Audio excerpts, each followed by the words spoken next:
Today's guest is Colonel Douglas Macgregor, a distinguished military strategist, decorated combat veteran, and seasoned commentator. With a wealth of experience in the U.S. Army, Colonel Macgregor has served our nation with distinction, earning numerous awards for his leadership and bravery. He's one of the most sought-after military minds for discussing the Russia-Ukraine war and other U.S. military interactions. Colonel Macgregor, thank you so much for coming on today. Sure, happy to be with you, Steve. So right out of the gates, I want to get something that has me confused, because this is a gentleman that seems like he should have more commentary in alignment with your thinking, but he seems to fall in line with the CNN generals. But this is General Ben Hodges says, if Hodges. NATO His name is Hodges, yeah. Hodges, if NATO doesn't ramp up production and military bodies, Vladimir Putin will attack, not because he is provoked by NATO, but because he sees NATO as unprepared. Is there any truth to what he's saying, or is this just fear-mongering? I think we can say with total certainty that nothing that comes out of General Hodges' mouth is informed or truthful. He was the former commander as a three-star of the small force still left in Germany at the end of the Cold War. And he saddled up with people that are paying him handsomely for plugging the war with Russia, the proxy war. And he's, as a result, incurably anti-Russian. And he's also ridiculously optimistic. And he's been talking about with a few more missiles and a few more tanks, the Ukrainians are going to retake Crimea and roll forward into Russia. This has been going on for months and months and months. He's never come to terms with reality. And of course, he has no interest in doing so. It's not going to pay him any money. Yeah. Well, based on who was having him on his show, I figured he was probably being paid $5,000 to $10,000 a month to say Ukraine is going to win, U.S. taxpayer money is justified, Putin is weaker than we think, and they will take back territory. I understand where he's coming from, where, you know, if the U.S. military or another country doesn't look prepared and an enemy wanted to attack, they would have justification. But this idea that Vladimir Putin wants to roll in and take over Berlin and Paris and other areas of Europe seems ridiculous to me. What are your Well, thoughts? a couple of years ago, every time someone talked about the fighting in Ukraine, the same cast of characters, retired generals, both UK and US, as well as the sort of status quo swamp creatures in Washington, kept telling the American people, oh, the Russians are incompetent. They can't get anything right. The Russians are losing. I mean, I don't know how many senior political figures that spoke to me within a month or 6 weeks of the war's beginning and said, well, what do you think? I said, well, this is a catastrophe. We need to stop this war immediately. And they said, really? I said, absolutely. They said, well, the Ukrainians are winning. I said, no, they're not. This hasn't really even gotten off the ground yet. I said, you know, if we don't stop this, they'll be destroyed. Hundreds of thousands of Ukrainians will die for nothing. People were absolutely stunned because the Western media was all preaching the same line of nonsense. So that's never really changed. And even now, after we had the prosecutor general of Ukraine, who went on Ukrainian television on the 7th of January and told the population, we've lost 500,000 dead soldiers, Ukrainians. Well, I've been saying that for some time, and everybody's, oh, that's impossible. Oh, no, that's the Russians. No, the Russians have lost far, far fewer. I would say the exchange ratio is probably about 1 to 7 and going up. And we have given the Ukrainians terrible advice, and we flooded them with a lot of equipment that they couldn't possibly employ effectively without years of experience. We tried to build an army on the fly. So today, Ukraine is in ruins. The graveyards are full, and they continue to fill up. Now Russians are capturing men in their 70s and boys 14 and 15 in uniform. You know, they have to send out press gangs to force people into the Ukrainian military. People in Western Ukraine are horrified now. They don't want to be dragged into this, even though they all universally detest Russians, but they don't want to fight in this war. If the truth were printed or stated publicly, we'd have a much clearer picture of Zelensky as a complete and utter fraud. someone who doesn't represent the interests of Ukraine at all. And he's busy running around trying to sell out his country to BlackRock and its subsidiaries, Monsanto and others, with this rich farmland, and looking forward, I guess, to a comfortable retirement in one of his villas in Italy or Cyprus or somewhere else, or probably in Florida at some point. This whole thing is a scam, and the Ukrainians have been exploited mercilessly by us. And then you hear people say, like our friend Senator Lindsey Graham, oh, we should be so grateful. No Americans have really died. Well, we know somewhere between 450 and 500 Americans, whether they were in uniform or not, or contractors, they've died in Ukraine. But again, the administration isn't going to let anybody know that. It's not going to be published, but it's true. I don't know the exact figure, but that's roughly accurate based on my sources in Eastern Europe. And he's saying, well, the Russians are being harmed, and we're doing this at bargain basement prices. I mean, just imagine that. We've exploited these people to do something we think benefits us. It doesn't. And the truth is that Russia economically is stronger and healthier now than it was 2 years ago, infinitely more. And Russia is now leading a substantial portion of the world in the direction of the gold standard, which would put an end to us, frankly, because we're the money printing center of the world. And once you go to a gold standard, that falls apart.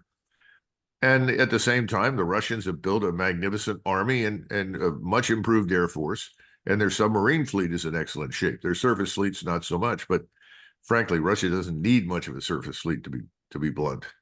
So at the end of the day, we look ridiculous. Our armed forces are in terrible shape. And a lot of the equipment that went over there wasn't used properly. And so most people have concluded that our equipment and technology is third rate. So if anything, what we've done is present a picture to the whole world of extreme weakness, as well as ruthless selfishness, deceit, and greed, because we've made lots of money from the war. When I say we, I'm talking about the famous military-industrial congressional complex, which is why they still want to send money there, because they know the money isn't going to do much for Ukraine or the equipment, but the profits will all go into people's pockets here. So it's all the way around a terrible, disgraceful fraud, and I'm sure it's one of these things that you'll turn on PBS and there'll be a frontline documentary in 5 or 6 years and tell us all about the tragedy. But in the meantime, all the people that are even making that sort of thing are all signed on for this tragic war, and people are still dying. And there's nobody left in Ukraine. I should say nobody, but millions have left that country, and they will never go back. Yeah. So the country itself is in serious trouble. Yeah. I like how Senate Minority Leader Mitch McConnell said to the American people, specifically Republicans, that he can't keep on board. Don't worry, we're not sending your money to Ukraine. We're sending it to American contractor companies. Like you just told us how this is a giant money laundering scheme back to your donors. Exactly. But, he's part of the proverbial swamp, and that's why most of us have figured out, and the organization that I'm now the CEO for, Our Country, Our Choice, most of our members have figured out that there's not much difference between the Republicans or Democrats in Washington. No matter who you vote for, you get the same policy outcome. So you've got a bipartisan uniparty that is doing exactly what you described, Stephen. Absolutely. I hope every American understands this. I don't think they do, but I wish they would. Yeah. Oh, gosh. Okay. Volodymyr Zelensky has asked the country of Switzerland to host peace talks for Ukraine. However, they've specifically said no one from Russia is allowed to attend these peace talks. So why pick Switzerland, and why not invite an envoy or a diplomat from Russia if you really want this thing to end? Well, initially, I was delighted when that report came through because I thought thank God, this is going to end. And I was surprised, and justifiably so, that Zelensky, who is probably one of the most criminal characters that's ever risen to power in Europe, perhaps the most criminal in many respects and corrupt as Stalin. But, having said that, it didn't turn out to be the case, as you point out. And it simply is turning into another pass the hat around and throw money in it for what he calls reparations. reparations being, oh, we're going to rebuild Ukraine. It's back to the same scam I was describing earlier that involves BlackRock and Larry Fink and the rest of these characters. That's very tragic, but I'm sure the Senate is delighted, and I know Mitch McConnell is because he's got his hands in all of that, and he's undoubtedly going to profit as well as most of his colleagues. So I guess the whole thing is a scam. Now, Switzerland's in trouble, Stephen, and Americans are not aware of this because the Swiss decided to cast their lot for the first time in centuries with a crazy EU and with NATO, effectively, because what they've said is, oh, Russians are evil, Russians are bad, let's all support Zelensky. So Switzerland is no longer taken seriously as a neutral state, which is a terrible, terrible loss to the world because Switzerland is a place where everyone who hated each other could come and sort out differences because Switzerland was genuinely neutral. It is not anymore. So even if they invited the Russians at this point, I don't think the Russians would show up. Same tragedy of losing Finland as a neutral state and Sweden. Those were places where warring parties could meet and sort things out. They are no longer. So I think the Russians would probably balk at that notion anyway. And frankly, why should they bother paying any attention to Zelensky or us? They've won the war. Everybody's like, well, they're still fighting. Well, if you're sending 70-year-olds and 15-year-olds into action, pregnant women, I'm told, have even shown up out there. Are you winning? I don't think so. And the Russians are gradually advancing all across the front.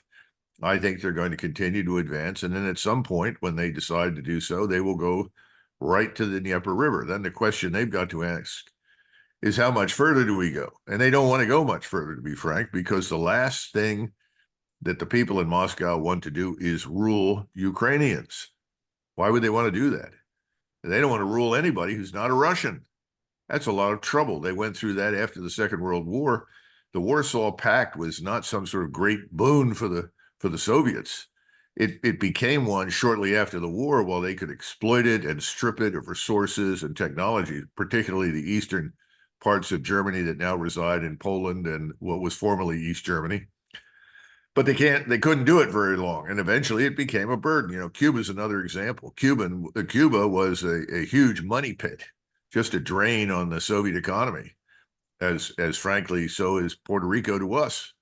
I don't know why anybody opposes independence for Puerto Rico. I think they should have it and go away. But, we're stupid and we continue to hold on to these places. And the Russians finally figured out this is a waste and got out. And that was the right thing to do. They're not going to go back and repeat that. They really want to do business with the West. And they're nicely positioned to do business because they're going to be the sort of middleman, or one of the key middlemen in Central Asia between China and the West. So why would they want a war? The Chinese don't want a war because war is bad for business. I know everybody finds that hard to believe in America, but truthfully, war is not good for business. It destroys your standard of living. It destroys your currency. We can go on and on and on. So I hope that at some point people will figure out that what Zelensky's all about, and then we can put this to bed. But it's not going to happen quickly. Yeah, this thing in Switzerland kind of reminds me of like these MLM pyramid scheme companies where it's like a friend invites you over to show something that could be life-changing, and then next thing they're trying to get money out of you, right? Like, so at first I was like, why wouldn't he want somebody from Russia, a diplomat or Lavrov or somebody to come? But like you say, it's just to get people focus back on Ukraine, raise more money, get things going for BlackRock. Man, what a shame.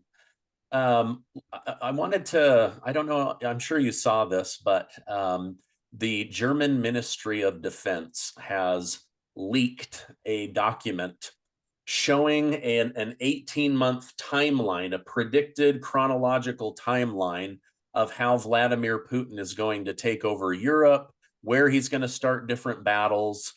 Is this just a complete hypothetical that they're now using to scare Europeans and keep milking money out of them? Or is there any truth to this 18-month timeline?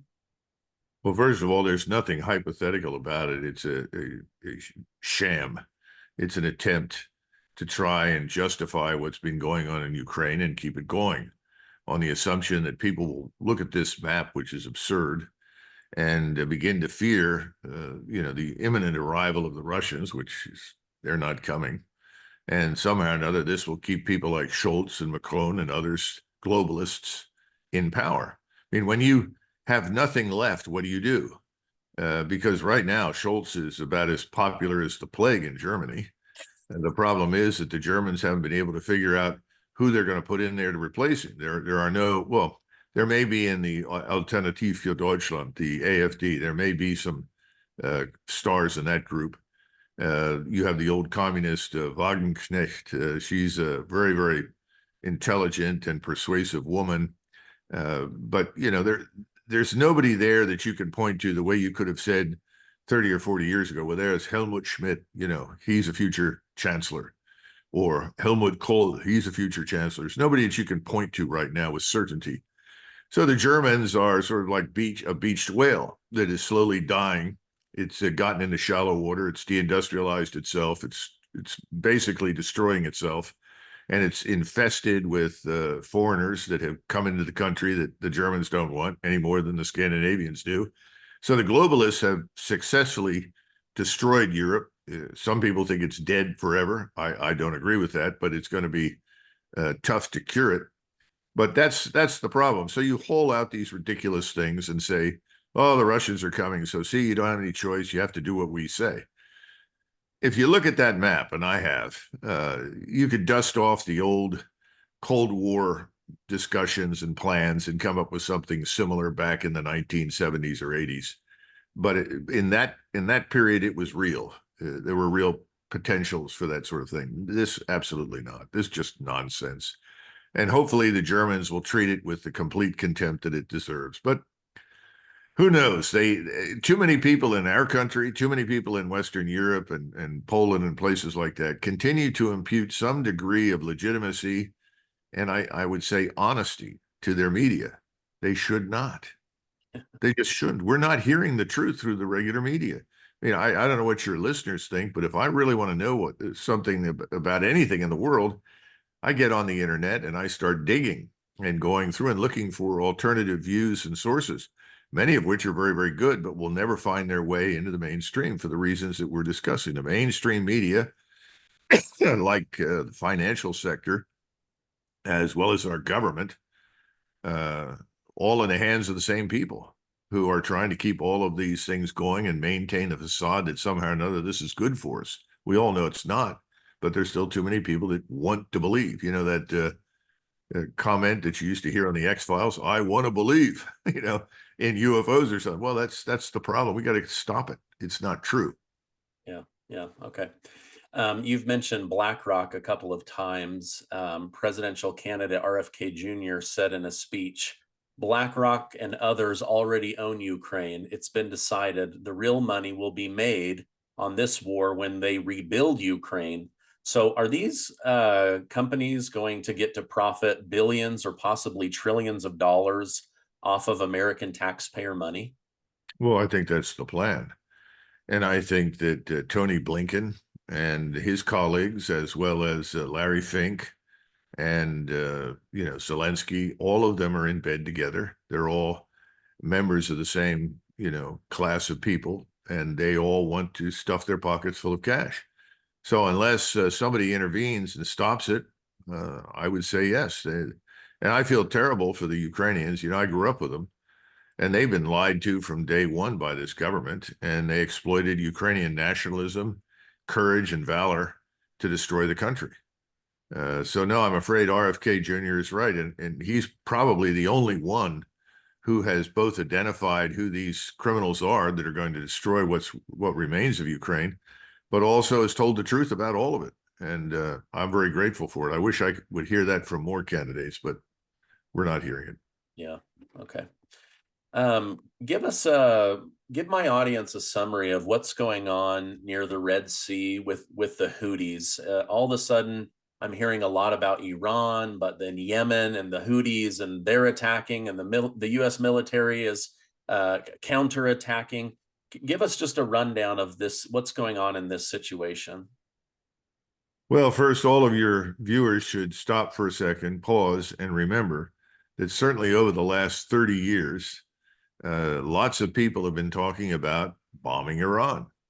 And I remember when I was on active duty listening to John McCain sort of repeat this old song about Baba Baran, Barbaran, and then he would say bomb, bomb, bomb, bomb, bomb Iran. This has been going on forever. And the neocon globalist cabal has been trying desperately to bring a war on with Iran. Now, remember that what stood between war with Iran and reason, rationality, and peace the last time around in 2019 was Donald Trump. He said no. And what had happened was a global hawk had flown right along the edge of what we call the Air Defense Identification Zone, ADIZ. And that was deliberate by the CENTCOM commander, then General McKenzie, and he was working with John Bolton and Secretary of State Pompeo, and they all thought this was brilliant because they knew that it was better than a 50% chance that the Iranians would shoot down this global hawk, which, by the way, under international law, if you fly into the or on the edge of the air defense identification zone of any country and you don't alert that country that you're doing so with a military aircraft, then they have the right to shoot it down. And it specifically talks about in law, intelligence, surveillance, reconnaissance, which is exactly what the global hawk is about. So the Iranians watched and watched and watched, and finally they said, well, I guess we shoot it down, and they did. Well, this was greeted with tremendous joy inside the Beltway, especially by the usual suspects. Oh, this is great. Now we have what we need. We can attack Iran. I mean, you've listened to General Keane on television. He's another one. All of these people are profiting from this. In other words, they're part of a cabal that rewards its supporters handsomely financially. And what they all said was, now we have what we need and let's go to war. And they brought the vans with all sorts of expensive technology over to the White House so that you could turn the White House into an immediate sort of war headquarters. They all descended upon President Trump in the Oval Office, and he asked a couple of important questions. One of the questions was, how many people are we going to kill if we do what you want? Because they already had the strike package with aircraft and missiles ready to go. And the answer was, well, perhaps 300, maybe 500. And he said, how many people did we lose as a result of Global Hawk? I said, well, it's unmanned, nobody. Then he said, well, after the strikes go in, then what? Well, the answer is, well, we have a war. And why? What's the point? What do we gain from this? You know, and he said, no, thanks very much for all the information, appreciate it, but no, we are not going to respond to this with a massive strike package. So suddenly all the big donors like Adelson and the others who have been pressing hard, we must have a war. This is good for the United States. This is good for Israel. Iran has to be destroyed. Everybody was sad-faced, unhappy face. And everybody sort of, oh, this is terrible, and walked away from the White House. Donald Trump saved us from a calamity. Well, we're back in the same position again. This time, the Houthis. Who are the Houthis? The Houthis are Shiite Arab tribesmen that have finally become the major force in this place called Yemen, down at the bottom of the Saudi peninsula, the Arab peninsula. But they've been fighting for many years, at least up until 2016, for their lives and their survival against the Saudis and, guess what? Al-Qaeda, because Saudi Arabia enlisted Al-Qaeda fighters to fight on the ground for them, while the Saudis and we bombed the Houthis. Why? Well, they're Shiites. And the Shiites didn't know what to do. They went to Iran and asked for help because they were the only people out there that would provide the Houthis with any assistance. They got it. And so obviously they were at that point an arm of the Iranian octopus. And so eventually the war ended in a stalemate. The Houthis were actually the ones that prevailed. Even in the United States, the terrible famine that was brought on by all of this had killed tens of thousands of people. Finally, in Washington, people said, oh my God, this needs to stop. We told the Saudis no more, we won't support it. So it ended. Well, now the Houthis have decided that they are Arabs. So are the people that we call Hezbollah. They may be Shiites, but they're also Arabs. The so-called Shiite militias in Iraq that are all, quote unquote, Iranian-backed, which is the effort to try and convey the impression that Iran controls everything these people do. They're Arabs. The people in Hamas who are being killed in great numbers are Arabs. We're up to what, 23,000 dead now. And so the Houthis have said, we are demonstrating our solidarity to our Arab brothers who are being murdered in Gaza. And until the efforts against them stop, we're going to make it miserable for commercial traffic through the Red Sea. Now, bear in mind, these are now much more sophisticated people than the ones they were a few years ago. They actually know who registers the ship, who's an owner or a part owner. And all of the ships that they've attacked, I think with maybe one exception, have had either real complete ownership or partial ownership by Israelis. And so they said, if you're a part owner or you own, because remember, the thing is flagged. It may be a Panamanian ship that flies some other flag, but doesn't tell you who owns it, who's profiting from moving oil, liquefied natural gas, food, whatever. They've been able to find out. And it doesn't take much to stop commercial traffic. They don't have the newest and most lethal weaponry. They're using weaponry that's old, but it's still potentially lethal. And they've had some success in damaging ships. They haven't sunk anything. But if you're an insurer sitting in London, like Lloyd's, you're not going to insure any ships that go through the Red Sea until this is gone. And we have been pushed and pushed and pushed to, well, you've got to go down there and do something. I mean, the Israelis want us to do something because the Israelis can't use their port of Aqaba. They can't get through the Gulf of Aqaba or down where the port of Eilat is. They can't move anything up through the Suez Canal and then around in the Eastern Mediterranean to Israeli ports. So the Israelis said, you've got to do something. So after much gnashing of teeth and so forth, we did. Now, keep in mind that the Houthis were prepared and they were actually informed before the strikes went in. So I'm not sure we did much damage. And friends of mine who are on the inside that looked at the target set told me that we were hitting targets that we hit back in 2015 and 2014. In other words, these aren't new things that we haven't struck in the past. So I don't think it had much effect, but I think it probably made Mr. Netanyahu very happy, and it made people on the Hill happy because, in theory, this could lead to war with Iran, which is the real goal. We've got to go to war with Iran. Iran is the enemy. So I don't think it's had much impact on the Houthis. I don't think the Houthis are about to surrender and go away. I hope we don't try to land soldiers or Marines to chase them through the mountains down there. The terrain is terrible. It's a rotten place to fight anybody. The British were down there in Aden years ago in the 60s, and they finally said, to hell with this, and went home. I hope we don't bother with that. I wish we would talk to them and see whether or not we could come to some sort of arrangement. We know what their demand is, which is to stop what's happening in Gaza. We understand that, but maybe there's some room for discussion. We have this bad habit of sanctioning and bombing everyone who doesn't agree with us. It hasn't worked, and it's not going to work with the Houthis. But the real danger is we started this, and I apologize for the long diatribe. The real problem with this is it's really about Iran. And we don't understand that all of that oil infrastructure up and down the Persian Gulf and into Saudi Arabia, it's all very fragile. It wouldn't take much to damage any of it. And that has huge implications for us and for the world economically. Yeah, well, it was Senator Lindsey Graham who said that we should bomb every one of Iran's oil fields over the Israel attack. I mean, that would have had global repercussions that we can't even imagine. And yet he was willing to do it at the snap of a finger. Thank goodness he doesn't control the nuclear buttons, Oh, gosh. Well, he's the combat lawyer, remember? His great claim to fame is he's a veteran. Yeah, he's a JAG lawyer. Afghanistan, and he was in Iraq. And what did he do? Well, he was an attorney in the forward operating base. That's like saying I led the Boy Scout troop, along the border with Mexico. Yeah. Wow. That's a great example. When you were telling that that setup of Iran and that unmanned aircraft to be shot down, I couldn't help but think of how the military and the CIA were trying to trick JFK with a fake airplane being shot up by Cuba in order to justify. I mean, it's almost like they were trying to set Donald Trump, trip him into a war. But he saw through it and asked questions just like JFK did.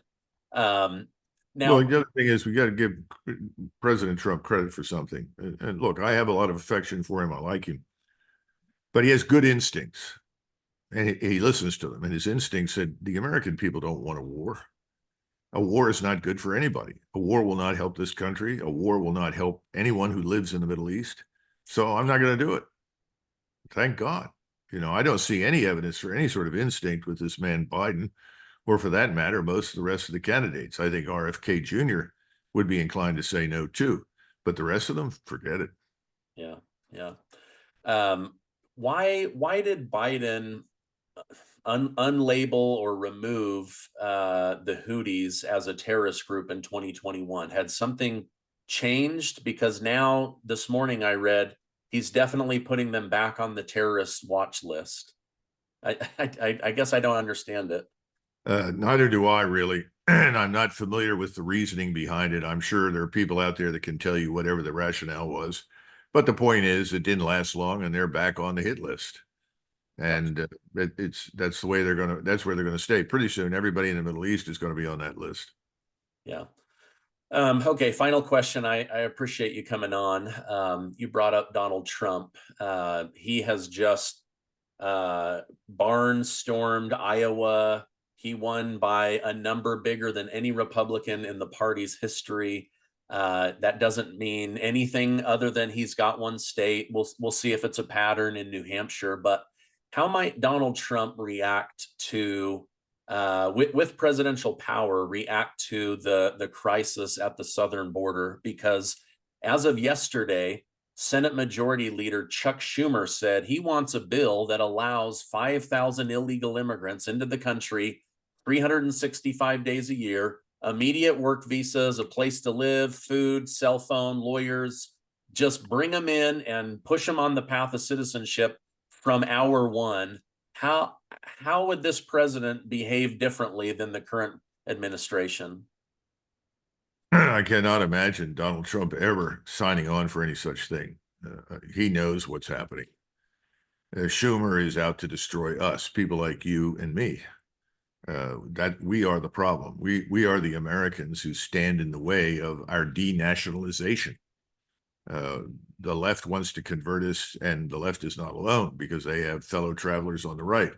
I think if you look carefully at the announcement that came out last night, Senator Langford from Oklahoma, a supposed Republican, he's somebody we would call a rhino, decided, oh, sure, I'll sign on for this with Schumer, and this will solve everything. Just as amnesty that was finally approved by Reagan back in the 80s solved everything. Yeah, sure. As soon as he approved amnesty, that's when illegal immigration took off on a scale that had never been seen before in the history of the country. And we've been dealing with the consequences ever since. The point is that the more people you can bring into the United States who are fundamentally different from us, who do not share our values, our interests, they have no interest in the United States. They don't want to be Americans. A friend of mine who's from El Salvador sent me a note last night and said about this whole situation. And he said, it took me 6 years to become a citizen. And he said, I'm very proud of being a citizen.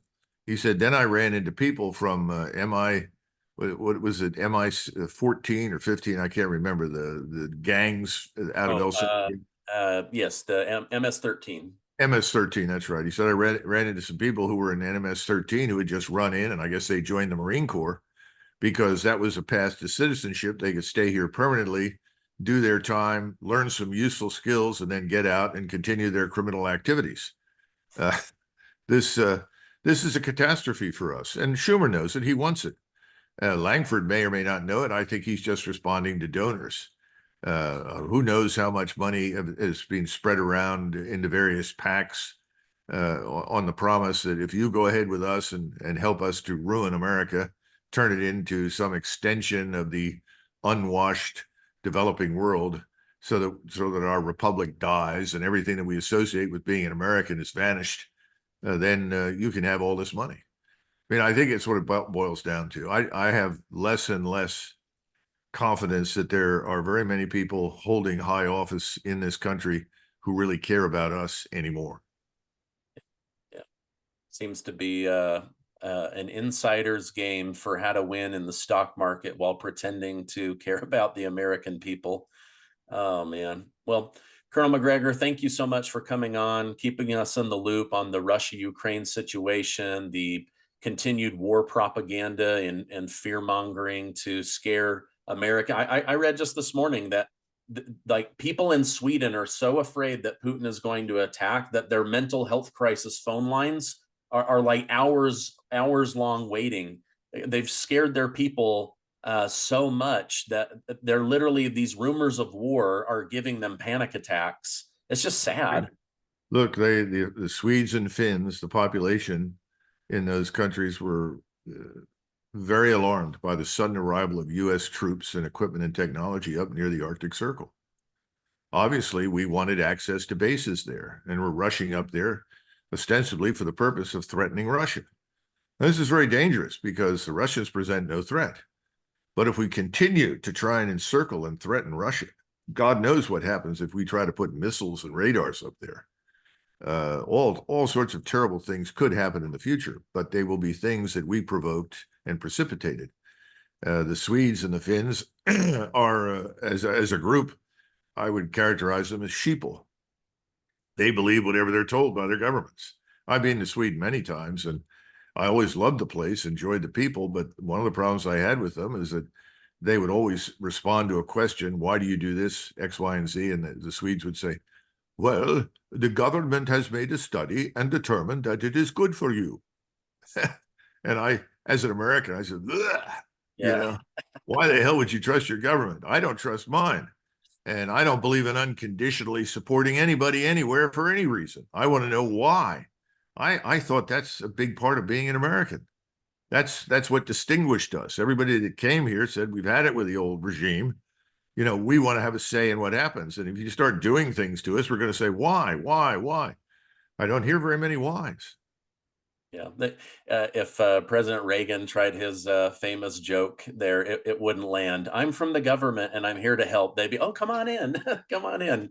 Sit on my furniture. So, well, hey, thank you so much for coming on. I really do appreciate it. Your military insight is invaluable, and I hope you have a great rest of your day.